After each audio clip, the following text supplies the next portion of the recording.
Quel beau chant, hein? Ça fait du bien de chanter comme ça et de savoir à qui on chante. Alors, je souhaite la bienvenue à tout le monde. Je m'appelle Pierre, je suis missionnaire parmi vous. Et je suis heureux d'être ici ce matin pour ouvrir la parole de Dieu. Ma prière, c'est que Dieu nous fasse beaucoup de bien ensemble ce matin à l'écoute de sa parole. Et Dieu a l'habitude de faire cela. Dieu bénit sa parole. Et on s'attend à lui. Alors vous savez, on est dans une série d'études, de messages dans le livre de l'Apocalypse. On est en train d'étudier les 7 églises. Et moi j'ai une question en commençant. J'aime bien commencer les messages avec des questions. Alors vous êtes prêts? Question. Est-ce que ça vous est déjà arrivé de vous retrouver dans une situation où, pour être bien vu ou pour être accepté, ou encore une situation où, pour éviter les ennuis, les problèmes, vous avez décidé de faire quelque chose que vous saviez ne pas être très bon? Quelque chose de douteux, voire de mal. Comme par exemple, mentir, tricher, voler, trahir, et je pourrais continuer la liste. Moi, quand j'étais au début de l'adolescence, plus jeune, j'ai volé une brosse à cheveux dans un petit magasin. C'était même pas belle, la brosse. Mais j'ai volé pour faire comme mes amis, pour être cool. Et alors que j'étais plus âgé, à l'âge adulte, j'ai eu un accrochage avec une voiture qui n'était pas à moi. Et j'ai rien dit pour ne pas avoir de problème.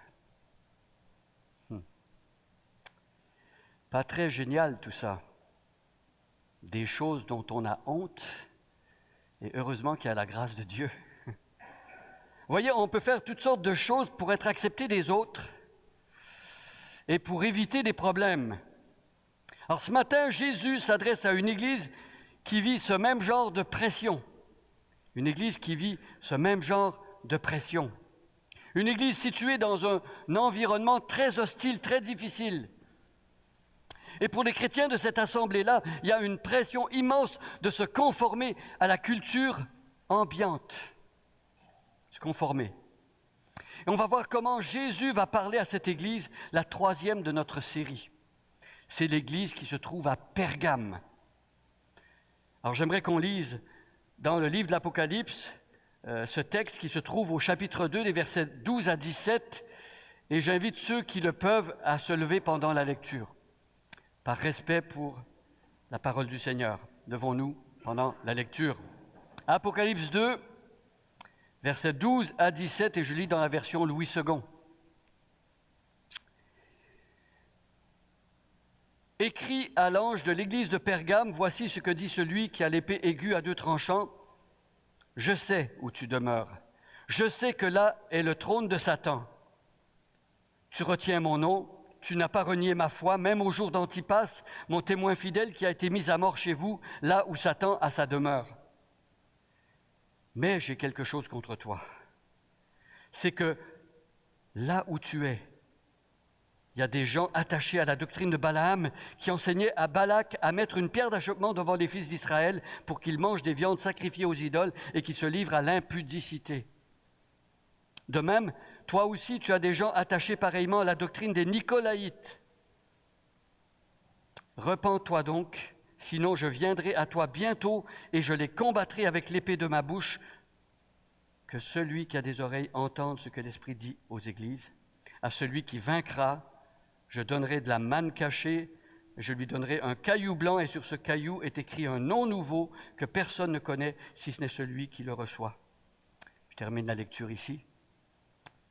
Prenons place et je vais prier.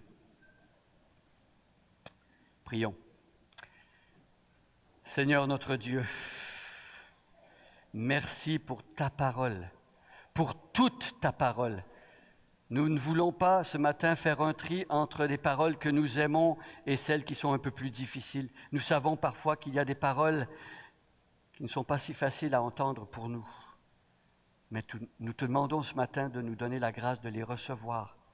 Ces paroles sont inspirées par toi et c'est toi-même, Jésus, qui parle à ton Église. Dispose nos cœurs à entendre ta parole ce matin et montre-nous ta gloire. Au nom de Jésus. Amen. Alors voici le plan que je vous propose ce matin pour le message. On va développer 7 points. Les 7 points commencent par un P, vous avez l'habitude. C'était la même chose pour la lettre à Éphèse. 7 P. Le premier, c'est Pergame. Le deuxième, c'est la personne de Jésus. Le troisième, c'est le positif. Quatrième, les problèmes. Cinquième, la parole qui tranche. Sixième, le plan du Seigneur. Et finalement, le 7e point, promesse. 7 points. On va commencer en parlant très rapidement du premier P qui est Pergame, le nom de la ville où Jésus écrit. Alors, qu'est-ce qu'on sait au sujet de la ville de Pergame? Pergame, c'était une ville de fonctionnaires un peu comme Québec. C'était la capitale de l'Asie mineure, qui est la Turquie actuelle. Pergame, c'était une ville magnifique où il y avait un bel acropole, et du haut de la colline, on avait une belle vue en plongée, il y avait de belles architectures, des bâtiments somptueux, et puis il y avait à Pergame l'une des 7 merveilles du monde antique, le temple de Zeus. Alors en plus du temple de Zeus, il y avait aussi à Pergame les temples d'Asclépios, le dieu de la guérison, d'Athéna et de Bacchus, le dieu du vin. Donc vous pouvez voir que le paganisme y régnait en roi et maître. Et c'est à Pergame qu'avait été inauguré le premier temple consacré à un empereur romain encore de son vivant, l'empereur Trajan.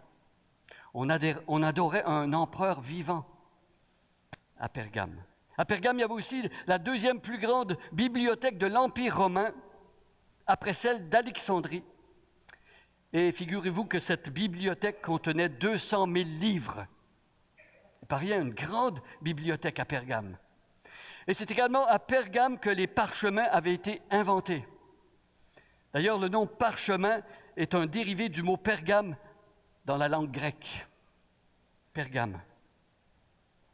Alors, à Pergame, on peut dire encore que le climat était doux, la vie était plutôt confortable. C'était une ville qui, à la côte, on dirait aujourd'hui que c'était une ville touristique.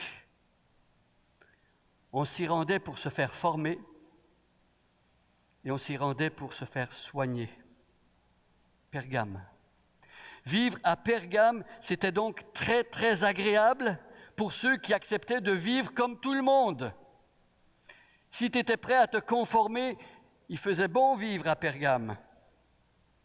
Mais pour les chrétiens qui voulaient vivre pour Jésus, la vie à Pergame était très compliquée. Très compliquée. Alors découvrons plus en détail ce que Jésus a à dire à une église qui vit dans ce genre de contexte. Déjà, la façon dont le Seigneur se présente au tout début de la lettre, ça nous donne le ton. Jésus emploie une image qui contraste avec la douceur qu'on vient de décrire, la douceur de vivre. Il y a un contraste ici. Parce que Jésus, en se présentant comme celui qui tient une épée aiguë à double tranchant, eh bien, c'est comme s'il lançait un gros pavé dans la mare. L'image du glaive de l'épée, c'est une image violente. C'est une image qui évoque le combat, une image de jugement. Et je dirais que c'était plutôt rare qu'on trouve des passages du Nouveau Testament où Jésus était décrit comme au verset 12. Il y en a, bien sûr, mais c'était plutôt rare. Une image qui évoque la lutte. Alors cette image de l'épée nous rappelle que Christ est venu dans le monde pour détruire les œuvres du diable. Ça, c'est Jean, l'apôtre, qui le dit dans sa première lettre. Jésus est venu, il est apparu pour enlever les péchés du monde. C'est ce qui est écrit dans l'Évangile selon Jean aussi. Et en bref, Jésus est venu pour combattre le mal sous toutes ses formes. Et son Église, elle est aussi appelée à lutter avec lui pour ce même objectif. Même objectif. Mais pas n'importe comment. Pas n'importe comment. L'apôtre Paul explique comment le combat chrétien doit se mener. pas à la manière des hommes, pas avec des armes humaines. Les armes avec lesquelles nous combattons ne sont pas charnelles, mais elles sont puissantes par la vertu de Dieu pour renverser des forteresses. Nous renversons les raisonnements et toute hauteur qui s'élève contre la connaissance de Dieu et nous amenons toute pensée captive à l'obéissance de Christ. On a le texte sur l'écran, je pense. C'est dans 2 Corinthiens chapitre 10, versets 4 et 5. Donc vous voyez, vous constatez que le combat chrétien, c'est un combat spirituel. Et encore plus, dans la lettre aux Hébreux, on a la même image du glaive ou de l'épée qui est reprise pour parler de la parole de Dieu. Hébreux 4, 12. Je lis.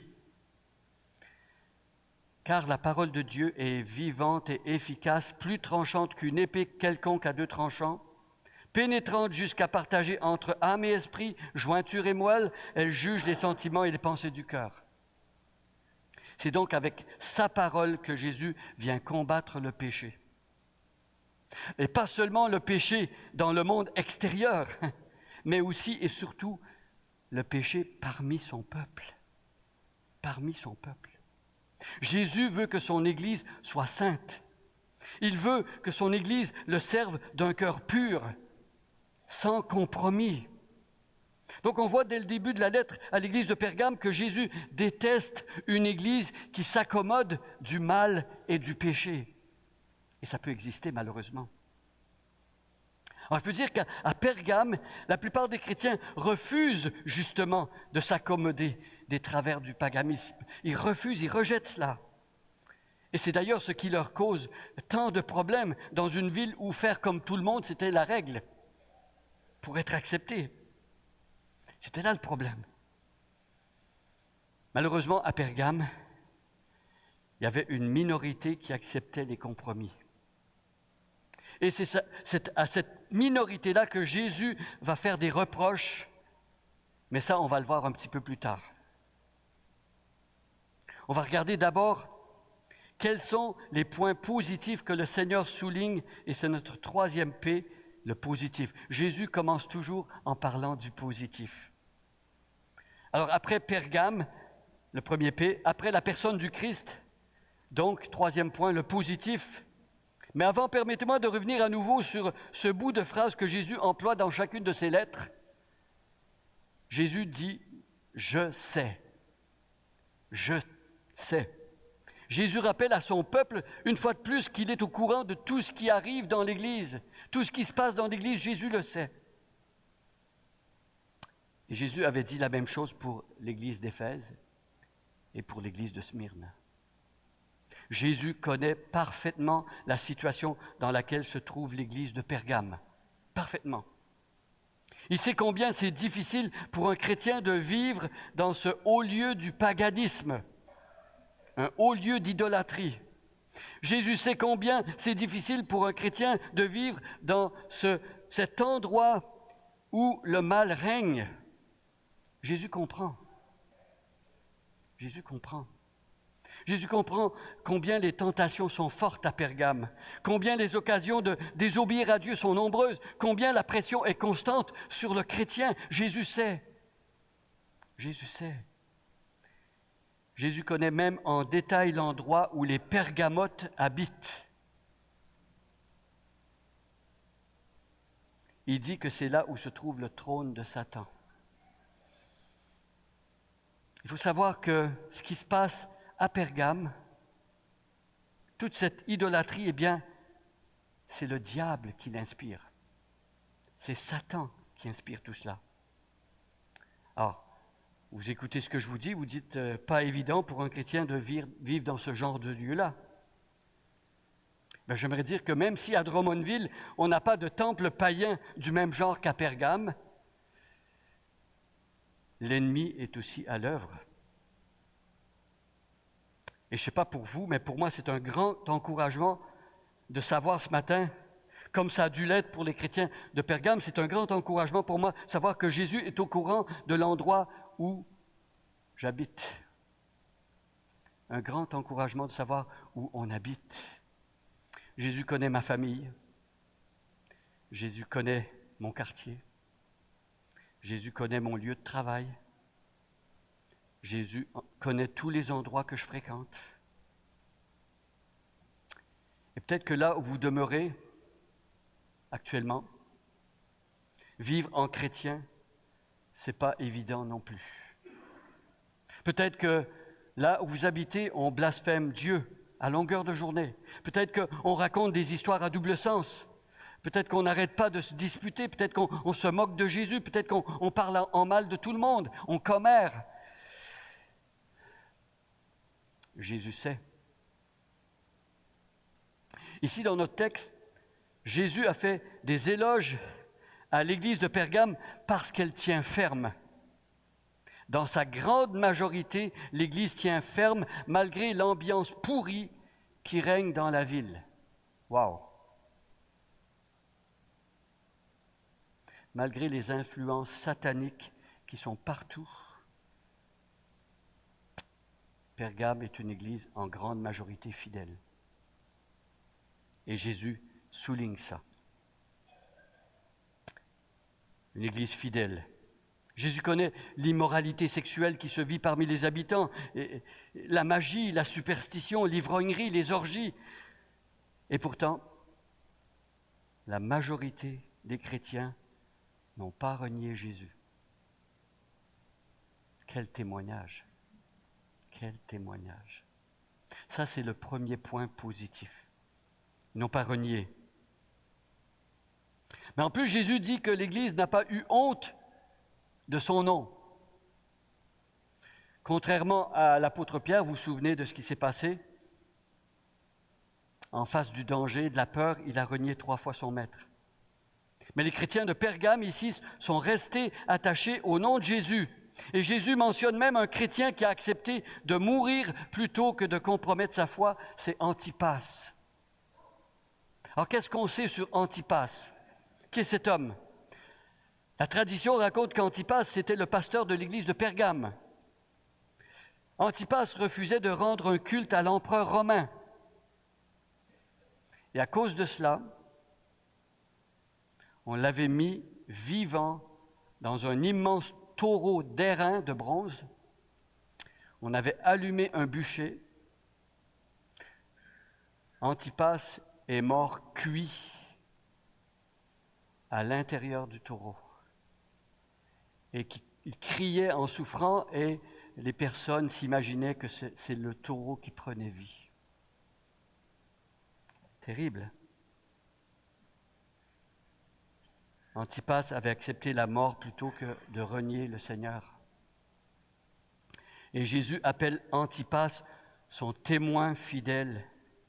Et il le donne en exemple à toute l'Église et tout spécialement à ceux qui sont tentés de faire des compromis dans l'Église. Comme Jésus leur disait, regardez mon témoin fidèle, mon martyr, Antipas. Antipas était resté fidèle à Dieu.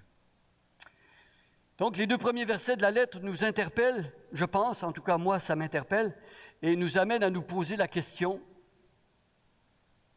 comment nous réagissons-nous ici à Drummondville en 2025 quand on nous propose des solutions faciles pour éviter de souffrir? Comment est-ce qu'on réagit?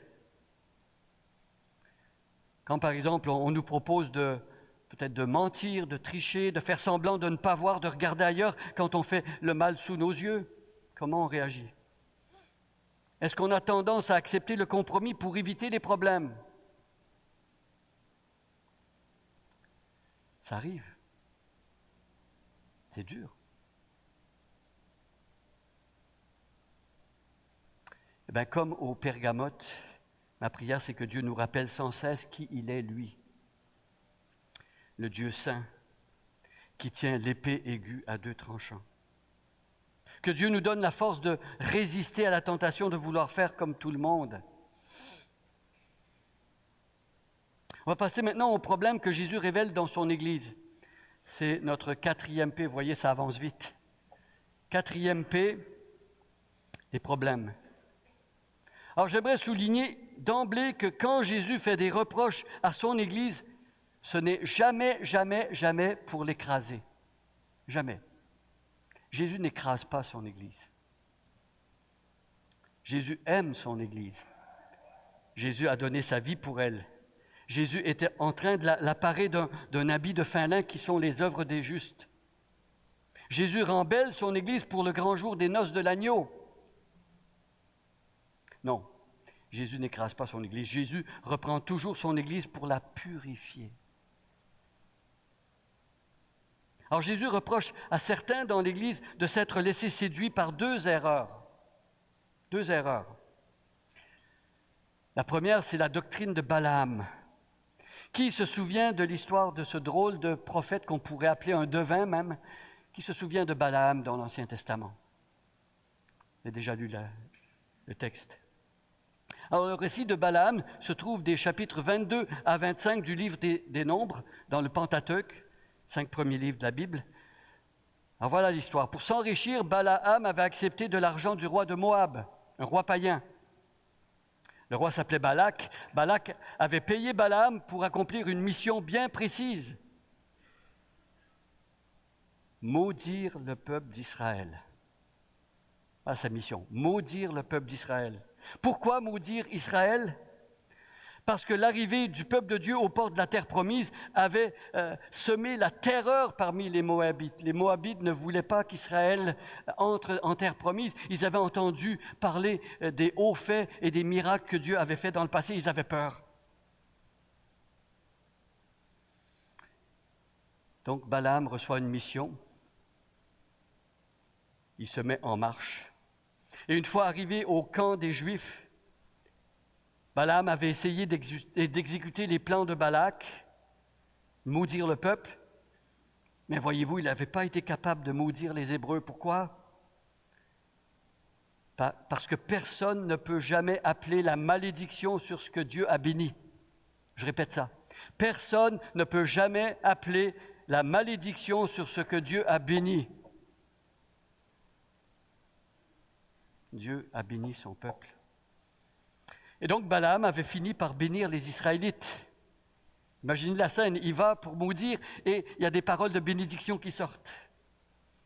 Alors de retour auprès du roi de Moab, Balak, Balaam avait suggéré à Balak une autre stratégie.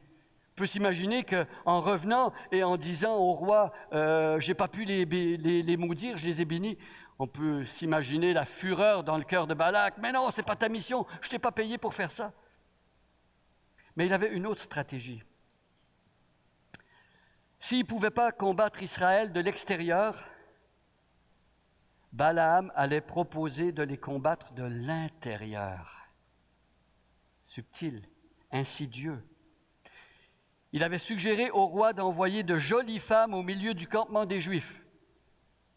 Ces femmes avaient pour mission de séduire les hommes du peuple, de les amener à désobéir à Dieu pour les affaiblir.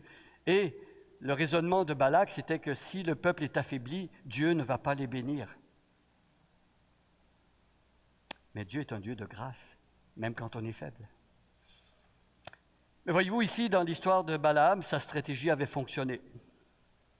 Plusieurs Israélites étaient tombés dans l'idolâtrie et l'immoralité sexuelle. Le résultat des courses, 24 000 hommes étaient morts en une seule journée parce que Dieu avait prononcé son jugement sur ce péché-là. Voyez, comme les attaques provenant du dehors avaient échoué, c'est plutôt en attaquant de l'intérieur que Balaam avait réussi sa mission. Qui connaît ici l'histoire du cheval de Troie? On raconte que dans l'Antiquité, quand les Grecs ont voulu prendre la ville de Troie, qu'est-ce qu'ils ont fait? Ils ont d'abord envoyé des soldats pour combattre aux portes de la ville. Et comme ils n'ont pas pu vaincre la ville en combattant de l'extérieur, qu'est-ce qu'ils ont fait?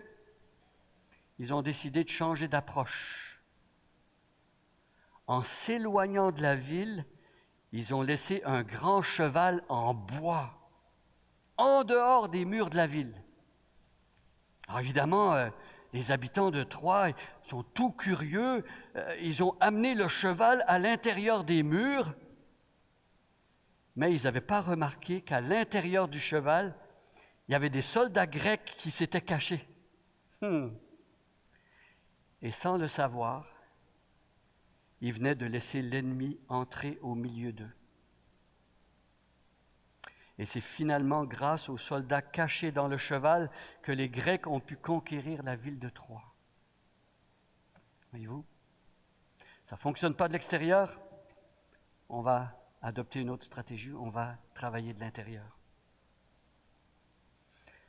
À Pergame, les attaques de l'extérieur n'avaient pas pu détruire l'Église, même quand ils ont fait mourir martyr Antipas. Mais celui qui avait son trône dans la ville, Satan, lui, il s'était arrangé pour que le mal se répande de l'intérieur. Il y avait dans l'Église des gens qui se disaient chrétiens, et ces personnes participaient tout vraisemblablement à des rites idolâtres.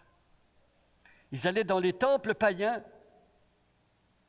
ils faisaient ces orgies et ces temples, dans les temples idolâtres, tout en continuant à s'associer à l'Église. Voyez le problème ici. Et ces gens dans l'Église étaient en train de contaminer toute l'assemblée. Et ce qui est tragique, c'est que personne dans l'Église avait eu à cœur de les confronter. Personne. Manque de courage. Allégeance partagée. Un cœur double. Ça, c'est le premier problème. Mais dans l'Église, il y avait aussi de ceux qui avaient adopté la doctrine des Nicolaïtes. Comme on l'avait expliqué lors du premier message avec la lettre aux Éphésiens, les Nicolaïtes, ils encourageaient l'immoralité sexuelle. À l'église d'Éphèse, Jésus avait dit, vous vous souvenez, ce qu'il pensait de cette doctrine. Jésus disait qu'il haïssait la doctrine des Nicolaïtes. Détestait. Alors les Nicolaïtes avaient mélangé des éléments de la foi chrétienne avec d'autres aspects de la religion païenne dans une espèce de fourre-tout, de syncrétisme abominable que Jésus abhorrait. Jésus dit « Je déteste ça ». Alors à notre époque, on a peut-être du mal à s'imaginer un Jésus qui déteste quoi que ce soit. Hein, c'est vrai. Jésus est amour. Comment pourrait-il détester quoi que ce soit? Comment pourrait-il détester que deux personnes du même sexe qui s'aiment soient ensemble? Voyez? Ça, c'est un exemple parmi tant d'autres. Comment pourrait-il détester que pour empêcher à une femme qui attend un bébé qui n'était pas prévu, lui cause la mort dans son ventre? Jésus est amour. Alors c'est clair ici dans notre texte ce matin qu'il y a des choses que Jésus déteste. Tout ce qui déshonore son Père, tout ce qui détourne de son plan parfait, tout ce qui contrevient à sa sainte parole, tout ce qui va à l'encontre de sa sainteté. Jésus est, il déteste. Alors la lettre à l'église de Pergame nous rappelle ce matin la vocation de tous ceux qui se réclament de Jésus-Christ, ceux qui se disent disciples du Christ. Jésus leur dit qu'ils doivent apprendre à aimer ce que lui aime et à détester ce que lui déteste. Malheureusement, à Pergame, ce n'était pas le cas de tous. Il y avait des chrétiens caméléons. Vous savez ce qui se passe avec un caméléon. Ces gens adoptaient la couleur de leur environnement. Ils se fondaient dans le paysage. Ils voulaient à la fois profiter des avantages du paganisme. Si on fait comme les païens, on va peut-être avoir un travail, peut-être que les gens vont moins nous détester, voyez. Ils voulaient profiter des avantages du paganisme tout en se réclamant des promesses de Dieu. Autrement dit, ils voulaient confesser un christianisme de leur bouche et vivre une vie qui disait tout le contraire. Et Jésus leur dit ici, c'est pas possible. C'est pas possible. Ce genre de positionnement entre deux chaises, j'aimerais dire que ça peut être un danger pour nous aussi. Combien c'est commun à notre époque de voir des personnes continuer à s'afficher chrétiens tout en vivant comme des païens. Oh, que Dieu nous vienne en aide. On n'est pas à l'abri de vivre comme ça non plus. Alors, regardez la réaction de Jésus dans cette situation. C'est impressionnant. Jésus menace d'utiliser son glaive, son épée, pour retrancher, pour couper de son peuple ceux qui font semblant d'être chrétiens. Jésus veut utiliser son épée pour ceux qui, tout en ayant l'apparence de la piété, renient ce qui en fait la force. Ceux qui veulent suivre Jésus et Satan en même temps. C'est un avertissement solennel, n'est-ce pas? Attention, danger. Alors passons maintenant au 6e point, le plan du Seigneur. Moi, ce que je trouve magnifique dans les lettres de Jésus, dans l'Apocalypse, c'est que même dans les cas les plus graves, comme ce cas-là à Pergame, Jésus offre toujours une solution. Son plan pour une Église désobéissante est toujours le même, en fait. Ici, pour ces personnes qui se sont laissées tromper par l'ennemi, et même pour les leaders qui ont entraîné les autres dans le mensonge, Jésus nous montre qu'il y a un moyen d'éviter le jugement de Dieu et la colère de Dieu. C'est encore possible de ne pas être retranché. Alors, qu'est-ce qu'il faut faire? Revenir à Dieu. Abandonner la doctrine de Balaam et des Nicolaïtes. Dire non au compromis. Autrement dit, se repentir. Faire demi-tour, 180 degrés. Alors ce même plan s'applique à nous aussi, à Drummondville en 2025. Il se peut qu'en écoutant les paroles de Jésus ce matin, on soit un peu déstabilisé, comme moi je l'ai été en préparant ce message-là. C'est possible, en écoutant la parole de Dieu aujourd'hui, qu'on se rende compte qu'il y a un mélange aussi dans notre vie. Il y a du mélange. Il se peut que dans certains domaines, nous aussi, on essaie d'avoir le beurre et l'argent du beurre. On essaie de faire le grand écart entre les valeurs du monde et le royaume de Dieu.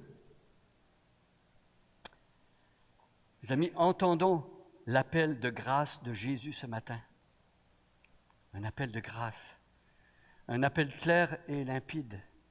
Jésus qui nous dit « Reviens ». Arrête d'avoir un cœur partagé. Arrête. Tu dis peut-être, Pierre, j'ai essayé de faire ça.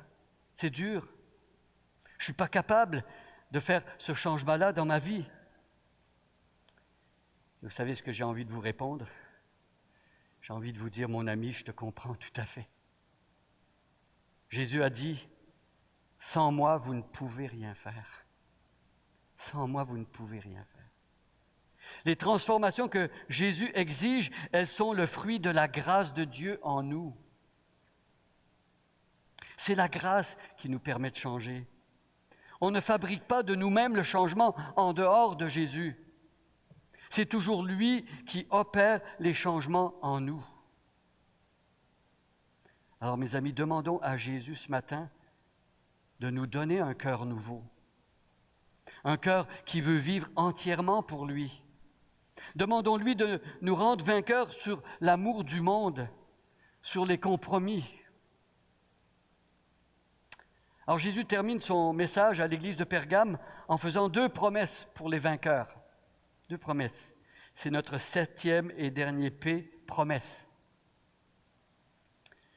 Alors la première promesse, c'est la manne cachée. Alors que représente la manne? C'est quoi la manne? La manne, c'est un cadeau du ciel qui venait de Dieu, un cadeau fait à Israël dans le désert. Une preuve que Dieu prenait soin de son peuple dans les moments les plus difficiles.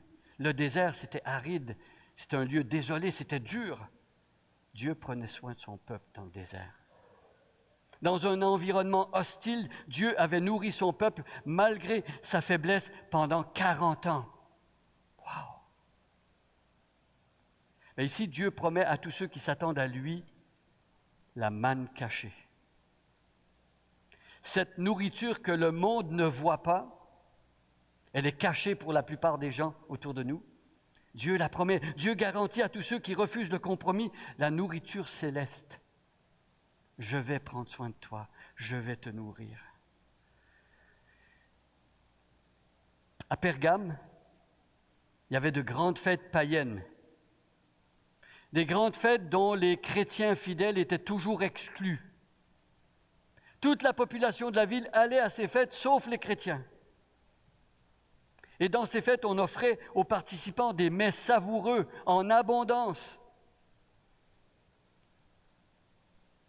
Jésus ici promet à ceux qui lui appartiennent une nourriture encore plus exquise, une fête encore plus grande dans son royaume.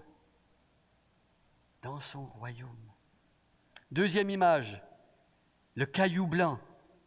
Il faut savoir qu'en Grèce, on remettait à ceux qui étaient acquittés devant les tribunaux, on remettait une pierre blanche. Qui voulait dire que ceux qui avaient défendu ou avaient été défendus dans leur cause n'allaient pas être condamnés. Ici, on voit que les vainqueurs ne seront pas condamnés. La promesse faite aux chrétiens de Pergame. Il y avait aussi une autre image avec cette pierre-là. Pour avoir accès à ces festivals païens, on remettait aussi à chacun des invités, on remettait une pierre blanche avec son nom écrit dessus. Très intéressant comme image. Il y avait un nom remis sur une petite pierre. C'était comme le ticket d'entrée pour rentrer au festival. Jésus ici promet à ses enfants un caillou blanc avec un nom nouveau écrit dessus. Le ticket d'entrée. Ce nom nous parle d'une nouvelle identité. Ce nom nouveau que personne ne connaît, c'est aussi un peu comme les petits surnoms affectueux que deux amoureux se disent entre eux. Alors, il y en a ici qui se disent des petits mots d'amour que personne ne connaît. On ne vous demande pas de les révéler. Parfois, c'est très rigolo, ces petits noms-là. On ne voudrait même pas que les gens entendent ce qu'on dit. Des noms que personne d'autre ne connaisse. Jésus va nous donner ce genre de nom nouveau, qui est une marque de notre nouvelle identité et aussi de notre intimité avec lui. C'est entre lui et nous. La manne cachée, le caillou blanc, le nom nouveau. Voilà ce que Jésus promet. Question. Quel chrétien voudrait se priver de ces trésors extraordinaires? Qui voudrait vendre son droit d'aînesse pour un plat de lentilles? Je vais conclure maintenant. Alors, ce matin, on vient de terminer la 3e lettre de Jésus à son Église. J'aimerais résumer ce qu'on avait dit pour les 2 premières églises. Pour l'Église d'Éphèse, on se souvient qu'il fallait retrouver son premier amour. Pour l'Église de Smyrne, à laquelle il n'y avait aucun reproche, Jésus dit qu'il fallait continuer à s'attacher à Jésus malgré les persécutions. Pour l'Église de Pergame ce matin, il est question de ne pas laisser le compromis entrer dans l'Église. Alors, qu'est-ce qu'on peut retenir de la 3e lettre à l'Église de Pergame ce matin? 3 leçons importantes. La première, souvenons-nous du cheval de Troie. Faisons attention aux attaques qui viennent de l'intérieur. Attention. 2e leçon, rappelons-nous le glaive aigu à 2 tranchants.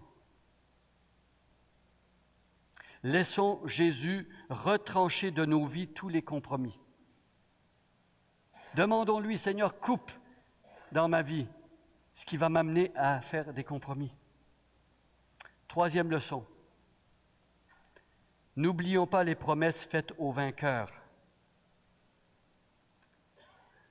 et préférons de loin la manne cachée, le caillou blanc, le nom nouveau à tous ces cadeaux que le monde peut nous offrir qui sont souvent empoisonnés et qui ne répondent pas aux critères de Dieu. On va prier.